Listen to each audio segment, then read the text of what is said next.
কেমন আছো তোমরা সবাই? আশা করি বেশ ভালোই আছো। তোমাদের ভালোবাসায় আমিও বেশ ভালো আছি। তো কয়েকদিন ধরে একটানা কিন্তু বৃষ্টি পড়ছিল, তবে আজকের দিনটা কিন্তু বেশ রৌদ্র দিয়েছিল। তারপরে এই সময়টা হচ্ছে বিকেলের সময়, দেখে আকাশে প্রচণ্ড মেঘ পড়েছে। তো এই মনে হয় বৃষ্টি নামবে, তবে আকাশটা দেখতে কিন্তু ভীষণই ভালো লাগছিল, আর তার সাথে চলছিল ঠান্ডা বাতাস। এরই মধ্যে দেখি ঝমঝমিয়ে বৃষ্টি নেমে এলো। তবে যাই হোক, বিকেলের এই সময়টাতে কিন্তু হাতে অনেকটা সময় থাকে, কাজ থাকে না, ফ্রি থাকে বলতে গেলেই চলে। তো জানালা দিয়ে বাইরের বৃষ্টিটা উপভোগ করছিলাম, তার সাথে একটা ভিডিও ক্লিপও তুলে নিলাম আমার বন্ধুদের জন্য। বৃষ্টি উপভোগ করতে করতে হঠাৎই যেন মনে হলো যে চলো আজ একটু পাস্তা করে খাই। তো ভাবলাম পাস্তা যখন খাচ্ছি তাহলে বন্ধুদের সাথে একটু শেয়ার করি। তো সেই মতো চলে এসেছে একেবারে কিচেনে। তো পাস্তা বানিয়ে নিয়েছি, দেখতেই পাচ্ছ কতটা কালারফুল পাস্তা হয়েছে। এটা কিন্তু আমি ঘরোয়া পদ্ধতিতে নিজের স্টাইলে তৈরি করেছি। তো চলো বন্ধুরা, আজকের ভিডিওর মধ্যে তোমাদের সাথে শেয়ার করবো আমি পাস্তা কিভাবে তৈরি করলাম। তো পুরো ভিডিওটা কন্টিনিউ করো, আশা করি ভালো লাগবে। তো পাস্তা তৈরি করার জন্য এখানে এক প্যাকেট আমি পাস্তা নিয়ে নিয়েছি। আর পাস্তা কিন্তু অনেক স্টাইলের হয়, আর এই পাস্তাটা একদম রাউন্ড স্টাইলে দেখতেই পাচ্ছ। এরপরে যে উপকরণগুলো লাগবে, এখানে আমি স্যালাডের জন্য শসা কেটে নিয়েছি, একটা বড় সাইজের শসাটা খেতে বেশ ভালো লাগে তাই বেশি পরিমাণে নিয়েছি। এরপর নিয়েছি কাঁচা লঙ্কা কুচি, লঙ্কাটা বেশ ভালো লাগে খেতে, তোমাদের যার যেমনটা পছন্দ সে তেমন পরিমাণে নেবে। আর এখানে দুটো বড় সাইজের পেঁয়াজ কেটে নিয়েছি। পেঁয়াজ আমি রান্নাতেও ইউজ করব, স্যালাড হিসেবেও ইউজ করব। এরপরে নিয়েছি একটা বড় সাইজের টমেটো। তো টমেটোটা বেশ পাকা ছিল, কুচি করে কেটে নিয়েছি, দেখতে কিন্তু ভীষণই সুন্দর লাগছে, তাই না? তো চলো এবারে রান্নাটা ঝটপট করে শুরু করি।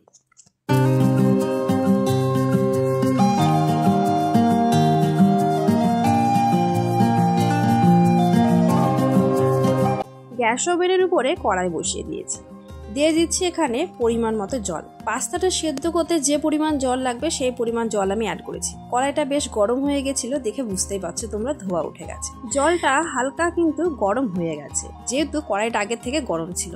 এরপরে আমি পাস্তাটা দেখো জলের মধ্যে দিয়ে দিচ্ছি। তো আমি কিন্তু এবারে অ্যাড করছি লবণ। আর পাস্তা বা ম্যাগি, চাউমিন যে কোনো কিছু রেসিপি তৈরি করার সময় কিন্তু আমি লবণটা সেদ্ধতে অ্যাড করি, তাহলে কি হবে লবণটা কিন্তু বেশ এখনই মিশে যাবে। এরপরে উপর থেকে দিয়ে দিলাম রিফাইন্ড অয়েল, যাতে পাস্তাটা ঝরঝরে থাকে। তো এবারে পাস্তাটাকে বেশ হাতে সময় নিয়ে একটু সেদ্ধ করে নেব। কিছুটা সময় পর এলাম, পাস্তাটাকে দেখে বুঝতেই পারছো বন্ধুরা পাস্তা কিন্তু সেদ্ধ প্রায় হয়ে এসেছে। তোমাদেরকে এখানে আমি হাতে নিয়ে দেখিয়ে দিচ্ছি কতটা পরিমাণে সেদ্ধ হয়েছে, কেননা এইভাবে কিন্তু বোঝানো সম্ভব না। আর এই পাস্তাটা কিন্তু খুব পরিমাণে বাড়বে না বা ফুলবে না। অনেক পাস্তা থাকে যেগুলো অন্য স্টাইলের পাস্তা, সেগুলো দেখবো অনেকটা পরিমাণে কিন্তু বাড়ে। আর দেখে বুঝতেই পারছো পাস্তাটা কিন্তু সেদ্ধ হয়ে গেছে। তো এবারে কিন্তু আমি পাস্তাটাকে নামিয়ে নেব।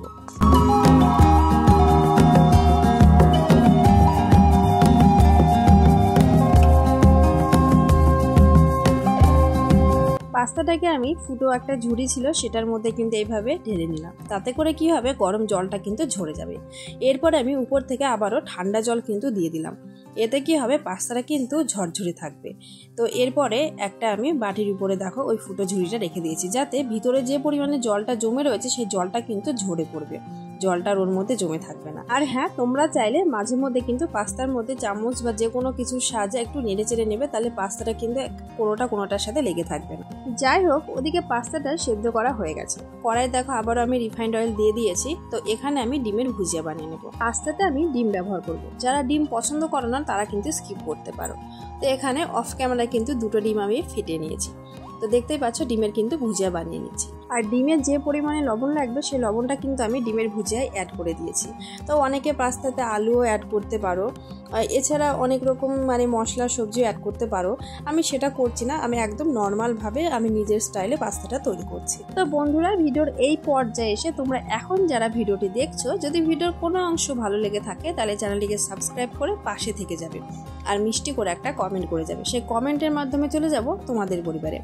সাধারণ ভিউয়ার্স, ইউটিউব ফ্যামিলি, ফ্রেন্ডস সকলকে অসংখ্য ধন্যবাদ ডেইলি আমাকে সাপোর্ট করার জন্য আর আমার পাশে থাকার জন্য। তো বন্ধুরা, এদিকে তোমাদের সাথে কথা বলতে বলতে ডিমের ভুজিয়া কিন্তু বানানো হয়ে গেছে। আবারও দেখো কড়াই আমি তেল অ্যাড করছি।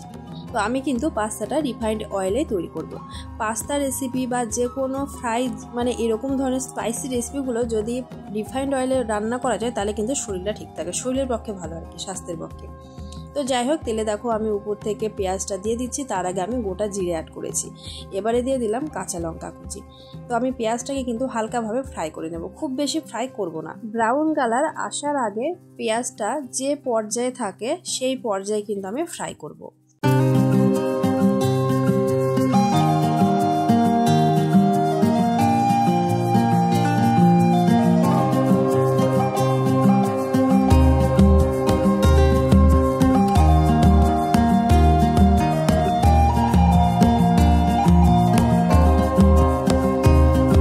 বন্ধুরা দেখে বুঝতেই পারছো পেঁয়াজটা ফ্রাই করা হয়ে এসেছে। এবারে আমি টমেটোটা অ্যাড করে দিলাম।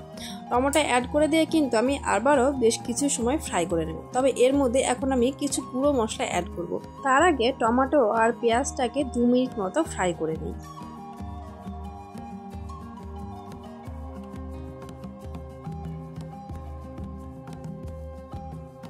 টমেটো আর পেঁয়াজটাকে 2 মিনিট মতো ফ্রাই করে নিয়ে এবারে চলে এলাম।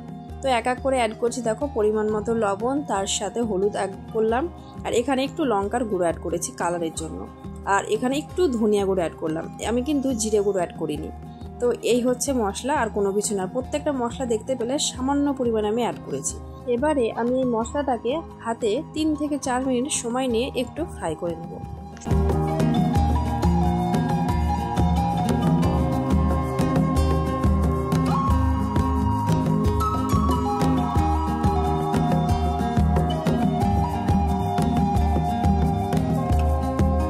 দেখে বুঝতেই পারছো বন্ধুরা ফ্রাই করা হয়ে এসেছে। তবে বেশি পরিমাণে কিন্তু ফ্রাই করব না, কেননা খুব বেশি পরিমাণে ফ্রাই করলে খেতে ভালো লাগবে না। এবারে আমি মশলার মধ্যে পাস্তাটাকে দেখো অ্যাড করে দিচ্ছি। আর তোমরা এখানে লক্ষ্য করো পাস্তাটা কিন্তু অনেকটা পরিমাণে ঝরঝরে রয়েছে। তো হ্যাঁ, পাস্তা কিন্তু এইভাবে সেদ্ধ করবে, সেদ্ধর পরিমাণটা তোমরা সবসময় দেখে নেবে। তো এবারে পাস্তাটাকে নেড়ে চেড়ে নিচ্ছি সমস্ত মশলা। অনেকেই আছো রেস্টুরেন্টের পাস্তা পছন্দ করো না, যারা কম মশলা খাও, তো তাদের জন্য হচ্ছে পাস্তার আজকের রেসিপি।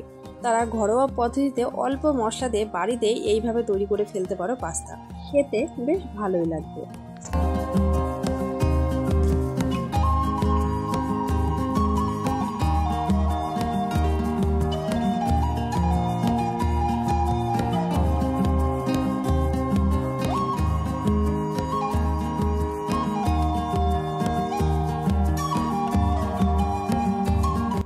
এভাবেই পাস্তাটাকে নেড়ে চেড়ে কিছুটা সময় ফ্রাই করে নেব।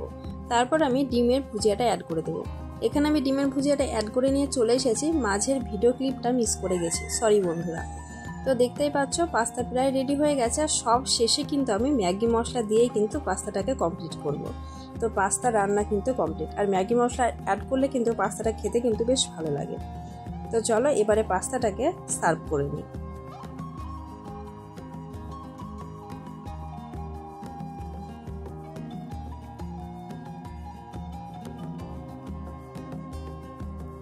প্লেটে পাস্তা নিয়েছি, উপর থেকে দিয়ে দিচ্ছি শসা কুচি স্যালাড হিসেবে।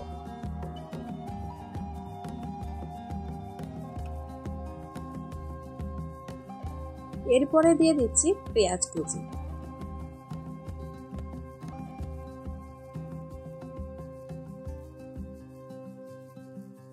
দিয়ে দিচ্ছি উপর থেকে কাঁচা লঙ্কা কুচি।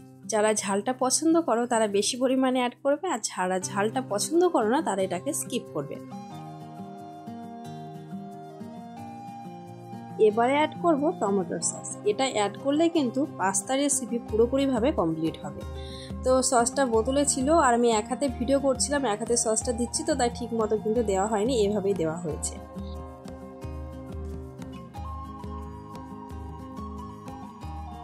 এবারে ঘরে ছিল ভুজিয়া চামচ, উপর থেকে একটু ছড়িয়ে দিলাম, তাতে কিন্তু দেখতে ভীষণই সুন্দর লাগছে আর খেতেও বেশ সুস্বাদু লাগবে। তো পাস্তা রেসিপি পুরোপুরিভাবে কিন্তু কমপ্লিট। তো সন্ধ্যার সময় সকলে মিলে বসে যদি গল্পের আড্ডায় এইরকমভাবে পাস্তা রেসিপি তৈরি করে সকলে মিলে একটু খাওয়া হয় না, বেশ ভালো লাগে, আর গল্পটাও কিন্তু বেশ জমে যায়, তাই না বন্ধুরা? তো ঝটপট করে দেরি না করে যারা ঘরোয়া পদ্ধতিতে খাবার পছন্দ করো তারা কিন্তু এইভাবে পাস্তা রেসিপি তৈরি করে ফেলো, আর খেয়ে দেখো অসাধারণ সুন্দর লাগবে খেতে। তো চলো বন্ধুরা, আজকের মতো এখানেই বিদায় নিচ্ছি। দেখা হবে আবারও নতুন কোনো ভিডিওর সাথে। ভালো থেকো, সুস্থ থেকো, টাটা বন্ধুরা।